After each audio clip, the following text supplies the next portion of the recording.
Es un placer muy grande estar aquí en este momento estudiando con ustedes algún asunto de mucha importancia.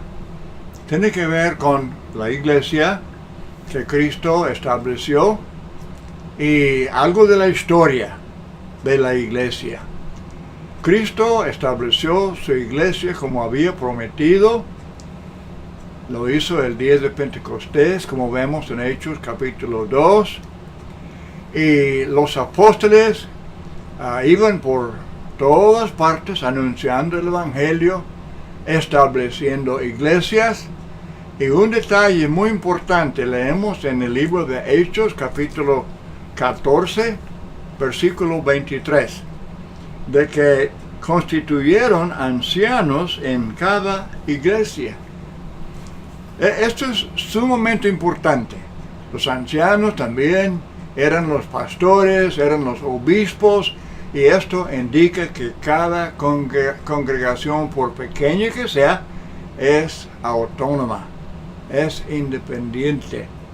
Y los apóstoles entonces dejaron establecido este patrón en cuanto a la iglesia. Pero a través de los años, ya después del tiempo de los apóstoles, por el deseo de estar elevando a ciertos hombres, iban cambiando ese plan divino. Por ejemplo, una iglesia teniendo, digamos, 5 ancianos, pero comenzaron la práctica de escoger a uno de ellos como el presidente. Y después, para distinguirlo de los demás, decían, él es el obispo y los demás son ancianos. Bueno, eso fue el paso que se llama apostasía. El apóstol Pablo, por ejemplo, en su primera carta a Timoteo, capítulo 4, él dice que el Espíritu dice claramente que en los postreros tiempos algunos apostatarán de la fe. Apostatarán de la fe. Apartarse, abandonar el plan original de Dios. Y es lo que pasó. Pablo lo está prediciendo y luego después se llevó a cabo. Pero eso era el mero principio. Con eso nada más abrieron compuertas. Y a través de los años no solamente inventaron ese oficio, también agregaron arzobispos y cardenales y por fin el Papa. Para el año 606 ya habían escogido el primer Papa, que es un abandono total del patrón bíblico.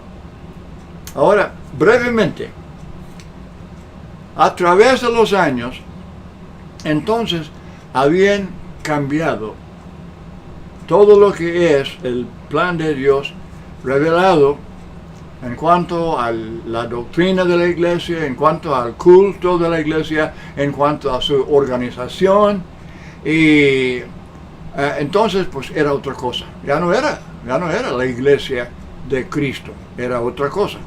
Entonces, como en el siglo XVI, bueno, la cosa comenzó mucho antes.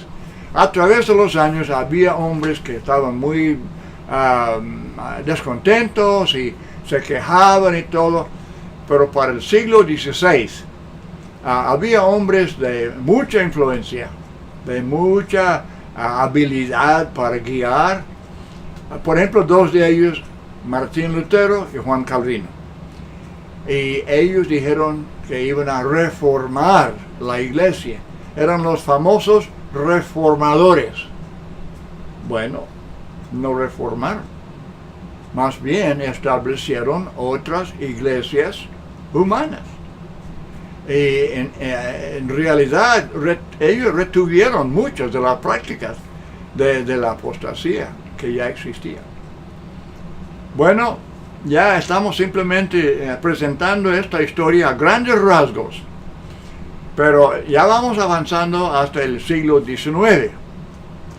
Y ahora había entre los pastores, evangelistas, muchos religiosos de varias denominaciones, el deseo de volver al patrón bíblico en cuanto a lo que es la iglesia, doctrina, culto, organización, obra, todo el paquete. Vamos a volver al plan original. El apóstol Pablo había dicho en la segunda carta a Timoteo capítulo 1 verso 13, dice, retén la forma de las sanas palabras que de mí oíste. Y él dijo él dijo a los hermanos, lo que habéis oído, visto, aprendiste de mí, esto haced. Y el Señor estará con ustedes. Esa es la cosa. Si todos hubieran seguido ese patrón bíblico, entonces la iglesia original pues hubiera continuado a través de los siglos. Pero ya hemos visto muchos pasos de apostasía. Ok, entonces en este nuevo movimiento, el deseo de volver a la Biblia, decían, vamos a hablar como la Biblia habla. 1 de Pedro 4:11. Si hablamos de algún tema bíblico, usemos vocabulario bíblico. Vamos a seguir el patrón bíblico. Y en doctrina, y en culto, y en organización, y en obra. Así lo hicieron. Y hubo, pero un fenómeno de cambio. Muchísimos, hasta iglesias enteras. No solamente predicadores y pastores y todo eso, pero iglesias enteras cambiaron. Abandonaron sus credos, abandonaron sus nombres, abandonaron las prácticas como el uso de instrumentos de música. Abandonaron lo humano y volvieron al plan original. Y existió así, no solamente uno que otro, sino gran número de iglesias de Cristo, ahora fieles, apegados a la Escritura. Muy bonito, muy precioso. Pero otra apostasía es que para fines o para mediados de ese siglo, para mediados del siglo XIX, ya había muchos que estaban ya entrando en la iglesia, pero ellos eran como los judíos que querían volver a Egipto. Ellos querían otra vez instrumentos de música. Pues claro, porque eso es para el puro entretenimiento, ¿verdad? Mucha gente va a la iglesia para la música. Bueno, ok. Otra cosa, ellos decían que la iglesia local, una iglesia mayormente las pequeñas, pues ¿qué puede hacer? Hay que juntar, hay que centralizar la obra de muchas iglesias en una sociedad misionera, así para evangelizar el mundo y hacer grandes obras. ¿Qué tenemos? Pues era el principio de la iglesia cristiana o los discípulos de Cristo que se apartaron del patrón bíblico. Bueno, parece que todos deberíamos aprender lecciones de la historia, pero lamentablemente muchos no. Nunca aprenden. Y ahora en los días míos, ya cuando yo comencé a predicar, 1943, 4 por allá, entonces, estaba en esos años la Segunda Guerra Mundial. Para el año 46 estaban volviendo, pues todo el personal militar volviendo de todos los países donde habían ido, y están volviendo a Estados Unidos diciendo, no hay iglesias en aquellos países. ¿Qué hacemos? Tenemos que comenzar la obra en Alemania, en Japón, Italia, en esos lugares. ¿Qué hacemos? Y muchos, pero muy ambiciosos, con propósitos muy nobles, decían, tenemos que organizar las iglesias. Y aquí en Lubbock, Texas, la iglesia grande, la calle Broadway, tenía ancianos, tenían dinero, y ellos dijeron, nosotros encargamos de evangelizar Alemania. Todas las iglesias manden sus fondos a nosotros y haremos una gran obra. Ok, eso suena bien para muchos, pero es un abandono completo del plan bíblico. Cada iglesia, por pequeña que sea, es autónoma, es independiente y puede hacer lo que Dios quiere que haga, ¿verdad? Entonces, otra iglesia, la de Brownfield, Texas, también dijo, bueno, nos encargamos de la obra en Italia. La iglesia en Memphis dice, nos encargamos de Japón. La iglesia en Abilene dice, nos encargamos de un programa de radio a nivel nacional para hacer grandes cosas por el Señor. Pero no eran grandes cosas, eran apostasías. Abandonaron el patrón bíblico. Ahora estoy explicando esto porque hay muchos hermanos que no entienden. Ellos saben que hubo división allá como en 1950, 60 por ahí. Había división y era una cosa muy triste, una cosa muy amarga y todo.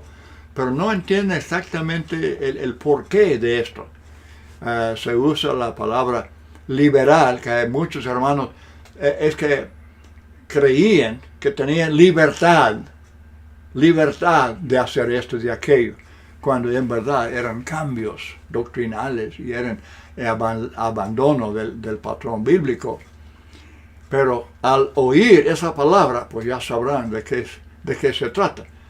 Y luego nosotros, los que hemos insistido en que no, eso no, vamos a respetar el patrón bíblico, doctrina, culto, organización, obra de la iglesia.